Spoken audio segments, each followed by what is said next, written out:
Hello guys! Welcome to my channel, Kalinga Mix Song TV. Ayan mga kaibigan, pinapakita ko sa inyo o makikita natin ngayon ang simula ng isang halagang proyekto dito sa aming lugar. Medyo simple lang siyang tingnan, parang pagbubutas lang sa gilid ng kalsada ba? Pero malaki ang dahilan kung bakit ito ginagawa. Kung mapapansin nyo guys, ginagamit nila ang jackhammer para dahan-dahanin yung matigas na semento. Medyo maingay, medyo mabigat, pero kailangan kasi ito para maihanda ang lugar kung saan itatayo balang araw ang poste ng solar street light. Kung iisipin natin, bawat tunog ng pagbabarena na naririnig natin ay parang hudyat na may pagbabago na darating. Kaya kahit maalikabok, kahit pawisan, tuloy-tuloy pa rin ang mga nagtatrabaho. Nakikita nyo sila, di ba? Kahit mainit.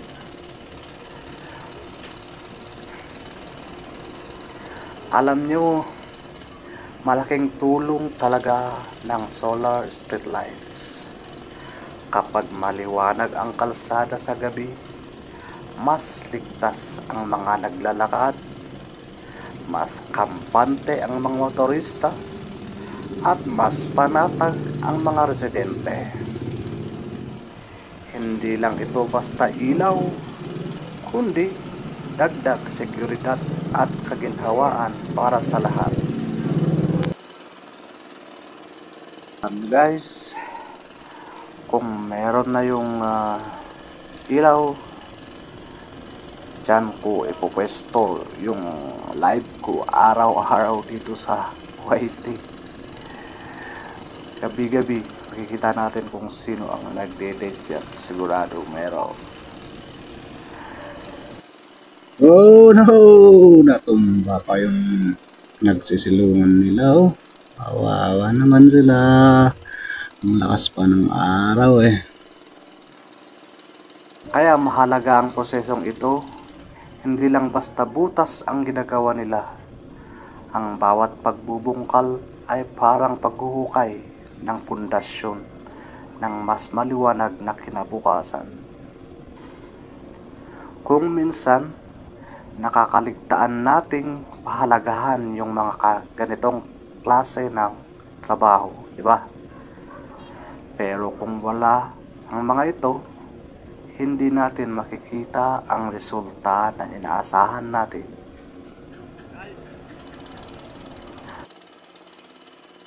Ayan, pansinin nyo mga guys, kung gaano katibay yung semento. Hindi siya basta-basta nadudurog. Kailangan paulit-ulit na pukpukin at barinahin para lumambot at tuluyang mabutas. Kung ikaw ang nakahawak ng jackhammer, mararamdaman mo yung bigat, yung vibration na dumadaan sa buong katawan. Naranasan ko to eh. Makikita mo yung tiyaga nila, di ba? Talagang tiyagahan lang talaga. Walang reklamo, tuloy lang ng tuloy.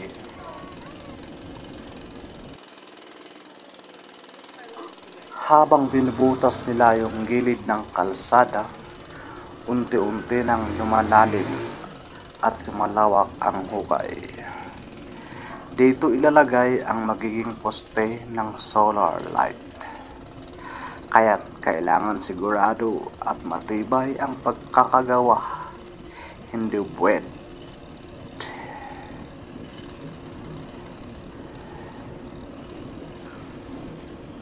Hindi pwedeng bara-bara. Kung papakinggan mo, parang musika rin yung tunog ng makina. Maingay nga lang na musika. Pero bawat hampas, bawat putok ng semento, may kasamang pangako ng pagbabago. Para bang sinasabi ng bawat tunog, konti na lang, at mas maliwanag na ang ating daraanan.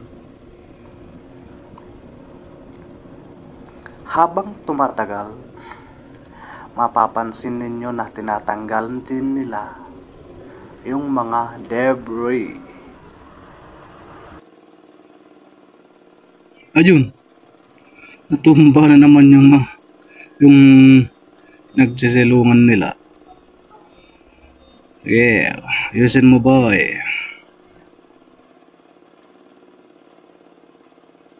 Yung mga maliliit na bato at piraso ng semento na nabasag.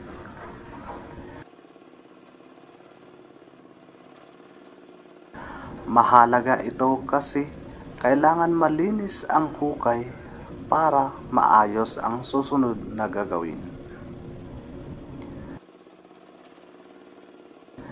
Nakakatuwang isipin, no? Mula sa isang matibay at solidong semento, unti-unti itong bumibigay dahil sa tiyaga ng tao o yung mga nagtatrabaho at ang lakas ng jackhammer o makina. Ganyan din minsan sa buhay. Oo, may hugot. May mga bagay na matigas at mahirap baguhin. Ano kaya ang mga bagay na matigas, no? Pero kung paulit-ulit mong pagtiyagaan, bumibigay din. At ang kapalit, bagong pag-asa. Tulad nga dito sa YT, no? May tiyaga. Dapat talagang magpagtsatsagaan mo yung pagla-live, punta sa mga live ng mga kaibigan o kakilala. Diba? Ganun. Tiyaga. Sabi nga nila, kung may tiyaga, may nilaga. Kaya, ayan, mga guys, ang nakita natin ay hindi lang basta butas sa gilid ng kalsada. Ito ay simula ng isang proyekto na magdadala ng liwanag at kaligtasan sa ating komunidad, lalong-lalong sa gabi. Dito sa amin kasi, minsan, yung motor dito sa harap ng aming bahay, sa mismong labas ng gate, kinarnak. Ay, motor na pala yun. Di siya car eh. Motor yun eh. Kaya, motor na. Hanggang ngayon, di pa nababalik. Kailan? 2 weeks ago, 3 weeks ago.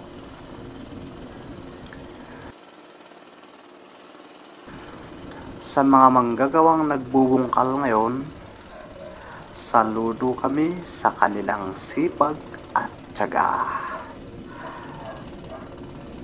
Sa mga nanonood na tulad natin dyan, sana'y makita natin ang kahalagahan ng bawat maliit na hakbang na ginagawa para sa ikabubuti ng lahat. Hindi pa tapos ang proseso, pero bawat araw, bawat pagbabarena, bawat pawis, lahat ng ito ay patungo sa mas maliwanag at mas ligtas na bukas. At dito nga tayo nagtatapos, mga aking mga kaibigan at masugid nating supporters. Maraming salamat sa inyong panonood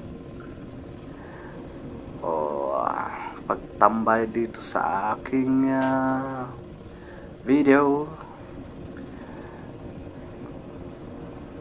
Maraming salamat sa inyo mga guys. At sana sama-sama nating abangan ang susunod na yugto ng proyektong ito. Ang proyekto ni Yorme ng Tabuk City. Guys, maraming salamat sa inyo. Sana patuloy nyo pa rin sinusuportahan kung ano mga video ang na-upload ko. Sana lang suportahan natin. Kahit pangit man yung video, hindi naman nakukuha sa kagandahan. Hindi naman nagbibigay si YT ng best in edit, best in video. Ano lang naman kung panoorin natin at magsabi tayo ng comment, mag-comment tayo ng naaalay sa video para naman maganda, di ba? So, maraming salamat sa inyo mga kapatid. Thank you very much.